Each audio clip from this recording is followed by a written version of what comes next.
काय केलं बाळांनो, 1/cos x म्हणजे sec x आहे. मग 1/cos² ला पुट केलं sec² x. हे बघा sec² x minus sine as it is घेतलं. sin/cos x काय असतं बाळांनो, sin/cos x असतं tan x आणि 1/cos x असतं sec x. मग विचार करा, हा कशाचा तरी डेरिव्हेटिव्ह आहे आणि ही पण टर्म कशाचा तरी डेरिव्हेटिव्ह आहे. ज्या फंक्शनचा हा डेरिव्हेटिव्ह आहे याचं इंटिग्रेशन ते फंक्शन असणार आहे, कारण integration is the anti derivative. मग त्या हिशोबाने जर पाहिलं तर बाळांनो असं लक्षात येतंय की sec² x चं इंटिग्रेशनचा फॉर्म्युला आहे tan x plus c. sec² x चं इंटिग्रेशन tan x आहे, कारण tan x चा डेरिव्हेटिव्ह sec² x. बरं, sec x into tan x याचं इंटिग्रेशन आहे sec x. म्हणजेच काय, sec x चा जर डेरिव्हेटिव्ह घेतला तो येतो sec x tan x, म्हणजे sec x tan x चं इंटिग्रेशन येणार sec x. हे दोन फॉर्म्युले इथे दोन ठिकाणी बसतील बाळांनो. ते दोन फॉर्म्युले यूज केले की फायनल आन्सर समोर आहे. 4 मार्कांसाठी खूप जास्त वेळा एक्झामला आलेला क्वेश्चन आहे आणि या ठिकाणी फायनल आन्सर आलेलं आहे sec² x चं इंटिग्रेशन आलेलं आहे tan of x मध्ये compulsory minus sec x tan x, इकडे तिकडे चालतं. sec x tan x चं इंटिग्रेशन आलेलं आहे sec x आणि पुढे एकदाच घ्यायचा प्लस c. आणि अशा पद्धतीने बाळांनो तुमचा होमवर्कचा जो प्रॉब्लेम होता त्याचं फायनल आन्सर आपल्या समोर आहे. काय डाऊट असेल तर विचारा आणि सावकाश लिहून घ्या. लिहून व्यवस्थित लिहा. बरं, यामध्ये काय डाऊट आहे बाळांनो, समजला होमवर्कचा प्रॉब्लेम? ओके चालेल, सावकाश करत चला म्हणजे तुम्हाला इझी जात राहील. आता असे काही प्रॉब्लेम्स आहेत ज्या प्रॉब्लेम मध्ये फक्त एकच फॉर्म्युला वापरला की तुम्ही आन्सर पर्यंत पोहोचता. असे प्रॉब्लेम सॉल्व्ह केल्याने होतं काय की एक तर असे प्रॉब्लेम 2 किंवा 4 मार्क्सला येतात एक्झामला, तो एक तुम्हाला ऍडव्हान्टेज आहे. दुसरा एक ऍडव्हान्टेज आहे की तुम्हाला हे कळतं की ते फॉर्म्युले यूज कसे करायचे, फॉर्म्युल्याचा यूज कळतो. चला मग पाहूयात नेक्स्ट प्रॉब्लेम. चला लिहून घ्या बाळांनो. चला, मी फॉर्म्युले ऑलरेडी फर्स्ट लेक्चरला लिहून दिलेले आहेत. आता हा आहे तुमचा क्वेश्चन नंबर 8. क्वेश्चन नंबर 8 काय बरं, इंटिग्रेट. चला इंटिग्रेट करायचंय तुम्हाला, integration of dx upon 4 - x². बघा हा प्रॉब्लेम आहे. आता ह्या प्रॉब्लेमला तुम्ही फर्स्ट टाईपचा प्रॉब्लेम कसा म्हणाल, तर असे प्रॉब्लेम असले ना तर अशा प्रॉब्लेमचा रेडीमेड फॉर्म्युला आहे आणि तो फॉर्म्युला जस्ट यूज केला की डायरेक्ट आन्सर येतं. चला पाहूयात. नेहमीप्रमाणे मला कळालं की सिंपल प्रॉब्लेम आहे. तुम्ही म्हणाल सर कळेल कसं, प्रॅक्टिस. त्यासाठी सगळे प्रॉब्लेम एकदा तरी आपण हाता घालून लिहायला हवेत. मग मी म्हणतो let I is equal to integration of, ऐका ना, आता वरती dx आहे, dx ला कोणी मल्टिप्लाय नाही म्हणजे कोण असतं, 1 असतो. मग मी इथं 1 घेऊ का, 1 काही नाहीये, dx ला मल्टिप्लाय नाही म्हणजे 1 आहे ना. आणि हा जो dx आहे हा थोडा इकडे ह्या बाजूला लिहितो तरी चालेल. 1 × dx इथे पण आहे आणि इथे पण आहे, फक्त मी काय केलं वेगवेगळं लिहिलं म्हणजे फॉर्म्युला यूज करायला इझी जाईल. बरं, हे 4 - x² जसेच्या तसे आणि ह्या इंटिग्रेशनला मी I ने डिनोट केलं, I फॉर इंटिग्रेशन. बरं, इथपर्यंत आलात बाळांनो. आता या ठिकाणी असं लक्षात येतंय की इकडे बघा बरं का, वरती न्यूमरेटरला काही पण असू द्या त्याच्याशी काय आपल्याला देणं घेणं नाही. मग डिनॉमिनेटरला काय आहे त्यावरून फॉर्म्युला ओळखता येतो. कसं, आता तुम्ही चेक करायचं, काय चेक करायचं की इथं कशाचा परफेक्ट स्क्वेअर आहे का. मला कळतंय 4 हा 2 चा परफेक्ट स्क्वेअर आहे. मग 4 च्या जागेवर मी लिहितो 2 चा square, because 4 is a perfect square for 2, बरोबर ना. बरं, x² हा कशाचा स्क्वेअर आहे, x² हा x चा स्क्वेअर आहे आणि पुढे dx जसंच्या तसं. म्हणजे दुसऱ्या स्टेपला तुम्हाला परफेक्ट स्क्वेअर चेक करायचा आहे. आता परफेक्ट स्क्वेअर चेक केल्यानंतर तुम्हाला हे ओळखायचंय की फॉर्म्युला काय. फॉर्म्युला जर पाहायचा असेल तर त्या x ला तुम्हाला xच म्हणायचंय आणि ही जी कॉन्स्टंट टर्म आहे याला तुम्हाला थोड्या वेळा करता a म्हणायचंय. ऑलवेज x ला xच म्हणायचं, व्हेरिएबलला व्हेरिएबलच म्हणायचं.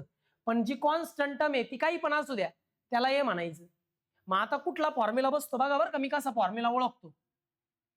फॉर्म्युला असा बसतो, इंटिग्रेशन ऑफ 1 आता असं समजा 2 च्या जागेवर ए चा स्क्वेअर मध्ये मायनस एक्स चा स्क्वेअर आणि पुढे डीएक्स. हा फॉर्म्युला मी ऑलरेडी लिहून दिलेला आहे बघा. हा फॉर्म्युला काय आणि मला सांगा पुढे काय काय फॉर्म्युला आहे, कशाचा आहे सांगता का?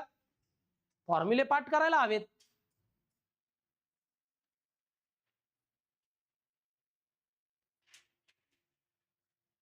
वन अपॉन ए घ्या. 1 a log of mod of a plus x a minus x plus c. हा फॉर्म्युला तुम्ही तिथे वापरू शकता. या ठिकाणी फॉर्म्युल्यामध्ये 2a आहे बरं का बाळांनो.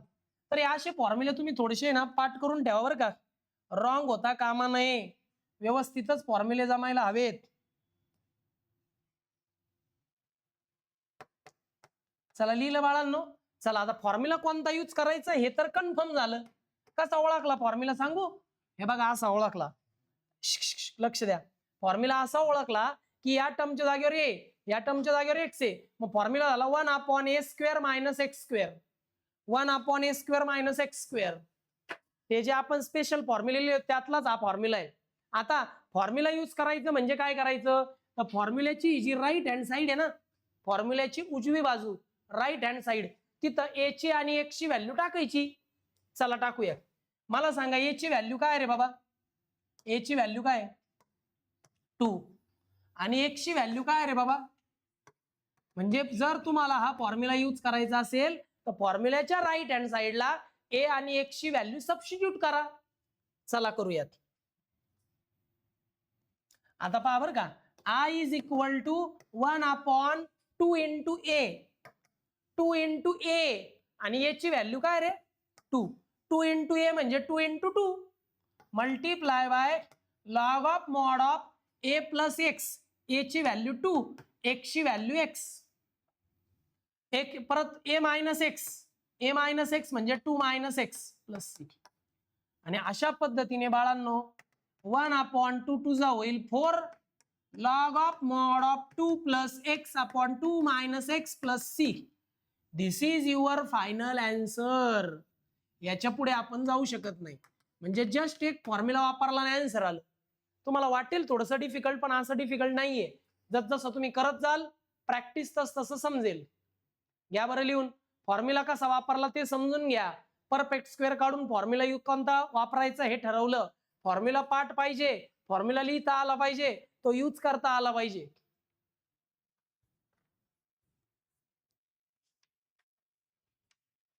बोला काय डाऊट?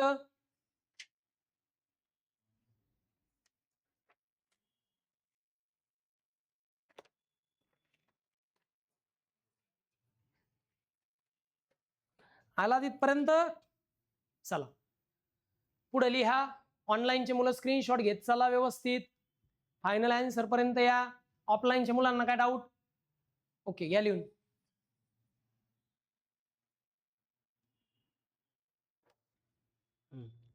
चला आता अशा प्रॉब्लेम, आता अजून असा एक प्रॉब्लेम सॉल्व्ह करूया म्हणजे थोडीशी आयडिया येईल तुम्हाला.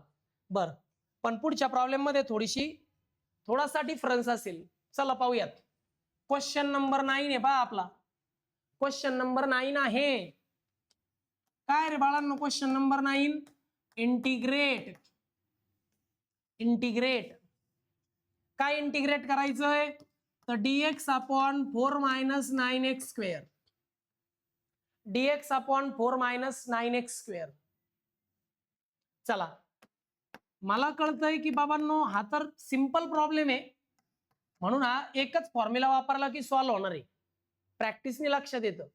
बरं नेहमीप्रमाणे मी त्याला म्हटलो आय फॉर इंटिग्रेशन. चला इथपर्यंत या बरं, मग पुढे सॉल्व्ह करूयात आपण. बरोबर लिहा, कोणी मागे राहू नका. चला झालं. आता याला सॉल्व्ह करण्याचा प्रयत्न करूयात. अगोदर हे पाहावं लागेल की याला फॉर्म्युला कुठला बसतो. बरं, फॉर्म्युला कुठला बसतो हे ओळखण्याचा सिंपल आयडिया आहे हो. इथे काय नाही म्हणजे कोण असतं रे, 1. मी 1 वरती लिहितो आणि हा dx बाजूला लिहितो. जमेल हे. पुढे परफेक्ट स्क्वेअर कशाचा आहे चेक करायचे, पण आता इथे थोडासा ट्विस्ट आहे. जर इथे तुम्हाला परफेक्ट स्क्वेअर चेक करायचा आहे, एक गोष्ट लक्षात घ्या, परत एकदा सांगतो, कुठलाही फॉर्म्युला यूज करण्याच्या अगोदर कोणताही फॉर्म्युला असू द्या, एक्स स्क्वेअरचा कोइफिशियंट असायला पाहिजे 1.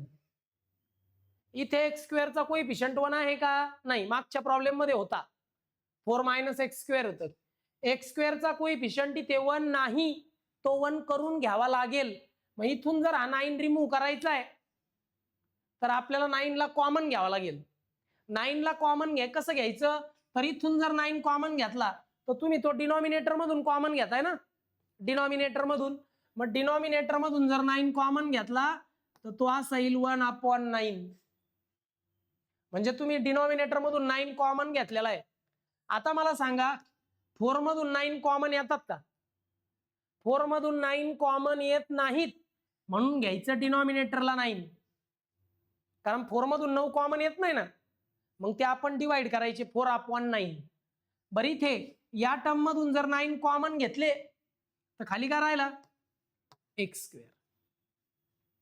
मला एक्स स्क्वेअरचा कोइफिशियंट 1 करायचा होता, त्याकरता डिनॉमिनेटर मधून मी 9 कॉमन घेतले, मग ते झाले 1/9. 4 मधून 9 कॉमन येत नाही म्हणजे 4/9. Minus sine as it is, हे 9 कॉमन गेले, खाली राहिलं एक्स स्क्वेअर. आता तुम्ही चेक करू शकता की कशाचे परफेक्ट स्क्वेअर येते. इथपर्यंत काय डाऊट आहे घ्या स्टेपला. लक्षात ठेवा, एक्स स्क्वेअरचा कोइफिशियंट ऑलवेज 1 पाहिजे बरं का, 1. पुढे i इज इक्वल टू 1/9 जसेच्या तसे. इंटिग्रेशन ऑफ कशाचा परफेक्ट स्क्वेअर आहे सांगता का मला? 4 कशाचा स्क्वेअर आहे? 4 हा 2 चा स्क्वेअर आहे. 9 कशाचा स्क्वेअर आहे? 9 हा 3 चा स्क्वेअर आहे. मग याला मी एकत्रित करू का ब्रॅकेटचा स्क्वेअर, म्हणजे 4/9 हा 2/3 चा स्क्वेअर आहे. बरं, x square minus sine as it is, x square कशाचा स्क्वेअर आहे रे? एक्सचा स्क्वेअर आहे. आणि पुढे dx. आता मला सांगा, कळाले का परफेक्ट स्क्वेअर कसे काढायचे? आता मला सांगा, या टर्म मध्ये कॉन्स्टंट आहे त्याला मी म्हणतो a, या टर्म मध्ये व्हेरिएबल आहे त्याला मी म्हणतो x. मग कुठला फॉर्म्युला बसतो बघा बरं का, 1/a² - x². तोच फॉर्म्युला बसतो जो तुम्ही लास्ट प्रॉब्लेमला वापरला, 1/a² - x² dx. फॉर्म्युला आहे 1/2a log of mod of a plus x/a minus x. तोच फॉर्म्युला आहे पुन्हा जो तुम्ही लास्ट प्रॉब्लेम मध्ये यूज केला होता. बर, आता फॉर्म्युला वापरायचा म्हणजे फॉर्म्युल्याच्या राईट हँड साइडला a ची व्हॅल्यू टाकणारे 2/3 आणि x ची व्हॅल्यू टाकणारे x.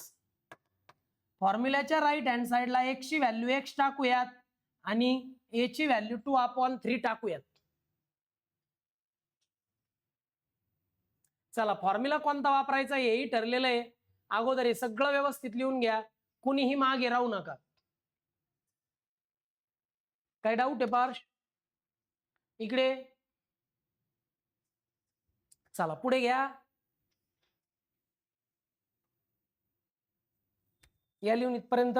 आता फॉर्म्युला यूज करायचा म्हणजे फॉर्म्युल्याच्या राईट हँड साइडला a ची व्हॅल्यू आणि x ची व्हॅल्यू सबस्टिट्यूट करायची.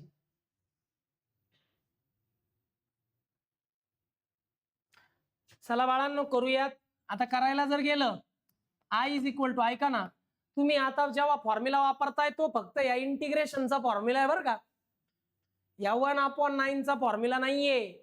मग हे जे तुम्ही कॉमन काढलं ती टर्म तशीच राहणार आहे, कारण फॉर्म्युला फक्त एवढ्याच भागाला आहे, याला नाही. मग या ठिकाणी 1/9 ऍज इट इज घ्यायचं आहे. मग फॉर्म्युला वापरायचा आहे 1/2 of a. 1/2 as it is, a ची व्हॅल्यू टाका 2/3 multiply by log of mod of a plus x. a ची व्हॅल्यू 2/3 प्लस x. a ची व्हॅल्यू 2/3 प्लस x. x ची व्हॅल्यू x ची, परत a मायनस x म्हणजे 2/3 मायनस एक्स प्लस सी. अशा पद्धतीने फॉर्म्युल्याच्या राईट हँड साईडला ए ची व्हॅल्यू आणि एक्स ची व्हॅल्यू एक्स टाकलेली आहे. पाहू शकता फॉर्म्युला व्हॅल्यू राईट हँड साईडला व्हॅल्यू टाकले बा. वाटतंय ना इझी? फॉर्म्युले पाठ करा, लर्न करा. जेवढे प्रॉब्लेम लिहाल तितकं इझी असेल.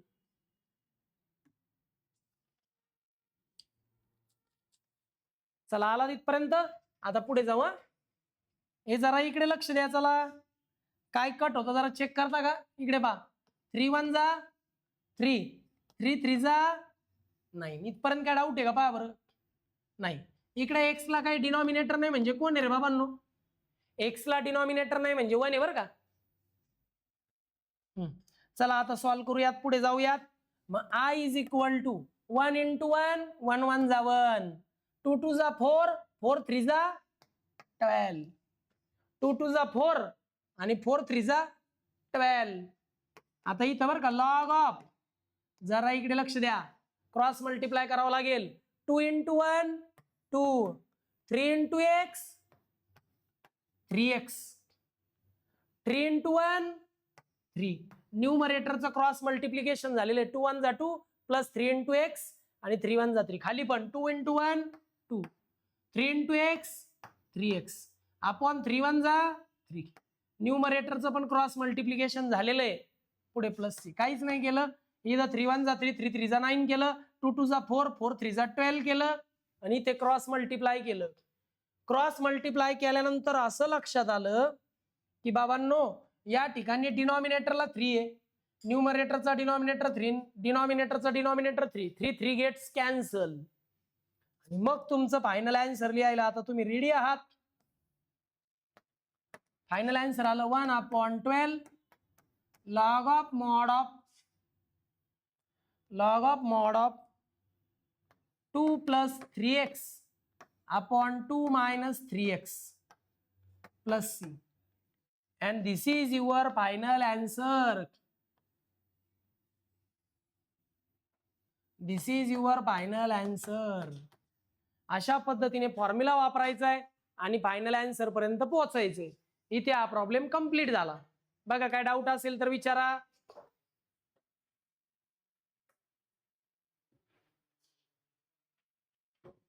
चला यात काय डाऊट आहे ऑफलाईनच्या मुलांना? समजलं सर्वांना? चला व्यवस्थित करा, सावकाश करा, बरोबर लिहित चला. कितवा प्रॉब्लेम बाळांनो? क्वेश्चन नंबर घ्या. Question number 10. पुन्हा एकदा आवाज काय तो रे? Question number 10 integrate. चला इंटिग्रेशन घेऊयात. इंटिग्रेशन दिलेलं आहे dx upon 3x square plus 4. बघा पुन्हा एकदा प्रॉब्लेम सिंपलच आहे. डिनॉमिनेटरला 2 टर्म्स आहेत. सिंपल एकच फॉर्म्युला यूज करून आन्सर पर्यंत पोहोचायचंय. टाइप नंबर 1 चा प्रॉब्लेम आहे किंवा प्लस मायनस सिम्बॉल वरूनही कळेल तुम्हाला.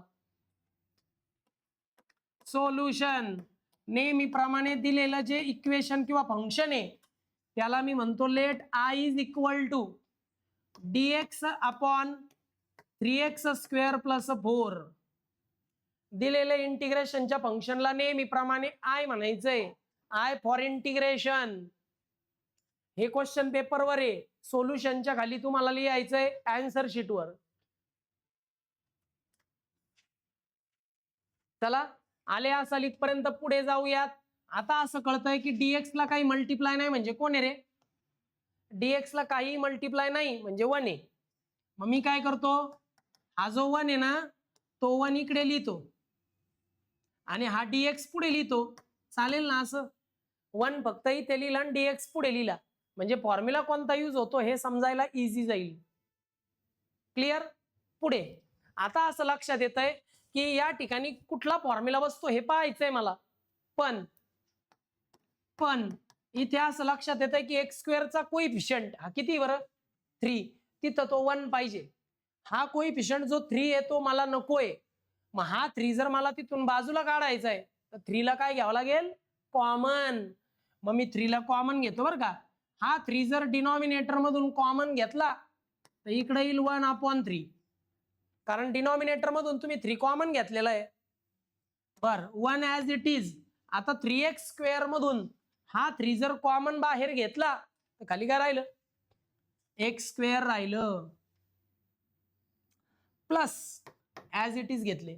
4 मधून 3 कॉमन जात नाही. जर 4 मधून 3 कॉमन जात नसतील तर 3 ने त्या 4 ला डिवाइड करायचं, कारण एखादा नंबर जर त्यातून कॉमन येत नसेल तर त्याने डिवाइड करायचं. 4 मधून 3 कॉमन येत नाही, मग 4/3 dx.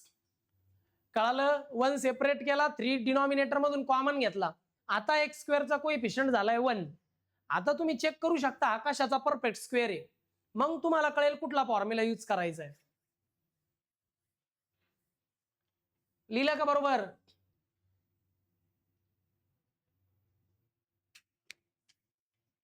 काय जीबी मध्ये वळवळ होती का? चला, 1/3 जसेच्या तसे, वरती 1 जसाच्या तसा. x आकाशाचा तरी स्क्वेअर आहे, x आकाशाचा स्क्वेअर, x² आकाशाचा स्क्वेअर आहे, x चा स्क्वेअर आहे x², x चा स्क्वेअर x² आहे, मध्ये प्लस साइन जसंच्या तसं. मला सांगा 4 कशाचा स्क्वेअर आहे? 4 हा 2 चा स्क्वेअर आहे. 3 कशाचा स्क्वेअर आहे? 3 हा √3 चा स्क्वेअर आहे. 3 हा √3 चा स्क्वेअर आहे. मग याला करा ब्रॅकेटचा square with respect to x म्हणजे dx. चला, परफेक्ट स्क्वेअर काढून झालेले आहेत. आता मला कुठला फॉर्म्युला बसतो ते पाहायचंय. त्याकरता हा जो व्हेरिएबल आहे त्याला मी म्हणतो x, व्हेरिएबलला म्हणायचं x, आणि ही जी कॉन्स्टंट टर्म आहे या कॉन्स्टंट टर्मला मी म्हणतो a. मग फॉर्म्युला कोणता बसतो? 1/x² + a². मग चला फॉर्म्युला लिहूया. 1/x² + a² with respect to x. हा फॉर्म्युला असा येईल बाळांनो, 1/a tan inverse of x/a + c. Formula लिहा. लिहिला का बाळांनो हा फॉर्म्युला? चला, फॉर्म्युला तर तुम्ही लिहिला असेलच. आता फॉर्म्युला यूज करायचा म्हणजे काय करायचंय माहितीये? फॉर्म्युला यूज करायचा म्हणजे a आणि x ची व्हॅल्यू टाकायची. a ची व्हॅल्यू टाकणार ही, x ची व्हॅल्यू टाकणार ही, म्हणजे x ची व्हॅल्यू तुम्हाला x टाकायची आहे आणि a ची व्हॅल्यू तुम्हाला टाकायची आहे 2/√3. a आणि x च्या ह्या व्हॅल्यू जर आपण फॉर्म्युल्याच्या राईट हँड साईडला टाकल्या की फॉर्म्युला यूज केला असा त्याचा अर्थ. मग चला फॉर्म्युला यूज करूयात. मग i = एक लक्षात घ्या, फॉर्म्युला तुम्ही फक्त या इंटिग्रेशनला वापरताय, या 1/3 ला नाही. मग 1/3 काय करायचे? ऍज इट इज घ्यायचे आणि मग फॉर्म्युला वापरायचा. मग 1/a आहे ना, a ची व्हॅल्यू काय आहे? 2/√3. 2/√3 1/a multiplied by tan inverse of x ची व्हॅल्यू x, a ची व्हॅल्यू 2/√3 + c. x ची व्हॅल्यू आपण xच टाकलेली आहे, फक्त a ची व्हॅल्यू 2/√3 टाकलेली. बरं, इथपर्यंत क्लिअर? आता एक लक्षात घ्या, इथे अजून एक गोष्ट पाहण्यासारखी आहे, लक्षात घ्या बरं का. इकडे पहा, तुम्हाला माहिती आहे का √3 चा स्क्वेअर म्हणजे काय रे? √3 चा स्क्वेअर म्हणजे 3 आहे, पण √3 चा स्क्वेअर म्हणजे असं आहे का रे √3 × √3? कारण कशाचाही स्क्वेअर म्हणजे त्याच टर्मने त्याच टर्मला मल्टिप्लाय करणे. मग या 3 च्या जागेवर जर √3 × √3 लिहिलं तर हा √3 हा √3 कट होईल ना. आयडिया आली? मग कसं काय होणार बघा बरं का. ह्या लॉजिकच्या हिशोबाने आपण काय करू शकतो, हा √3 कट करू शकतो, या 3 ला कट करून खाली काय येईल रे? √3. का? कारण 3 म्हणजे √3 × √3 आहे. 3 म्हणजे काय? √3 × √3. मग इथं 2 √3 झाले, एक √3 कट झाला, खाली काय राहिला? एक √3. लॉजिक कळालं घे का? करून दाखवू? नक्की समजलं? आता फायनल आन्सर लिहायला तुम्ही रेडी आहात? इकडे पहा, i = 1 1 जा 1, 2 ने √3 ला मल्टिप्लाय केलं 2√3. ओके, tan इनवर्स ऑफ हा जो √3 हा डिनॉमिनेटरचा डिनॉमिनेटर आहे, तो वर जाईल, √3 जाईल वर, √3x खाली राहिला 2 + c. याच्या पुढे काही होऊ शकत नाही. Then this is your final answer. अशा पद्धतीने तुम्हाला फॉर्म्युला यूज करायचा आहे. संपूर्ण प्रॉब्लेम व्यवस्थित लिहून घ्या बाळांनो. सगळं काही तुमच्या समोर आहे, व्यवस्थित यूज करा, व्यवस्थित लिहा. ठीक आहे. ऑनलाईनचे मुलं स्क्रीनशॉट घेत चला, व्हिडिओ पॉज करून लिहित चला. ठीक आहे.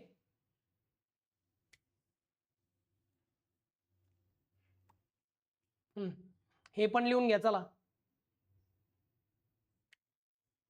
फॉर्म्युला कसा ओळखायचा, कुठला फॉर्म्युला बसतो, तो कसा यूज करायचा, फॉर्म्युला पाठ पाहिजे, ह्या गोष्टी महत्वाच्या असतात. 4 मार्कला येतात असे प्रॉब्लेम. याचा मी ऍक्च्युली वेगळा टाईप करणार होतो, परंतु एकच फॉर्म्युला यूज करायचा, त्यासाठी वेगळा टाईप करण्याची आवश्यकता नाही. तसं तर मग प्रत्येक प्रॉब्लेमला वेगवेगळा टाईप होईल. चला लिहून घ्या. बरं चला आता अजून एक प्रॉब्लेम पाहूयात, म्हणजे थोडंसं कन्सेप्ट क्लिअर होतील. चला, कितवा प्रॉब्लेम बाळांनो हा आपला? सगळे क्वेश्चन मोजून घ्या. 100 अबाव क्वेश्चन व्हायलाच पाहिजे, त्यालाच खरी प्रॅक्टिस म्हणतात. हा पहिला युनिट जो आहे ना, तोच जवळपास 24 मार्क्सला आहे. 24 मार्कांचा पहिला युनिट इतका महत्वाचा आहे. घ्या चला. इंटिग्रेशन ऑफ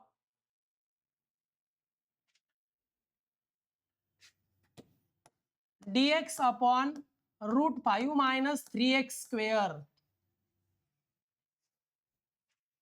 आणि अजून एक घ्या बाळांनो,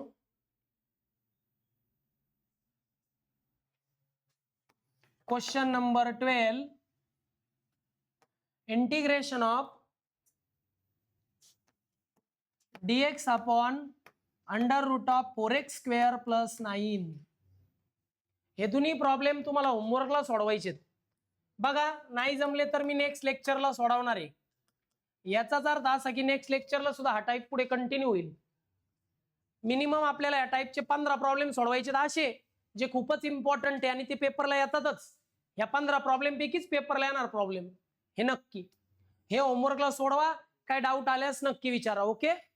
पर याच्यामध्ये एक हिंट सांगायची आहे की जेव्हा तुम्ही इथून 3 कॉमन घ्याल ना, तेव्हा कॉमन घेताना √3 कॉमन येईल, कारण ते √3 आहे, कारण अंडर रूट मध्ये नाही. मग कॉमन येताना √3 कॉमन येईल, हे लक्षात घ्या. इथं घेतल्यावर √4 कॉमन येईल, पण √4चं काय होतं 2, कारण 4चा स्क्वेअर √2 आहे. होमवर्कला सॉल्व्ह करा, काय डाऊट आल्यास विचारा. ओके. Bye students.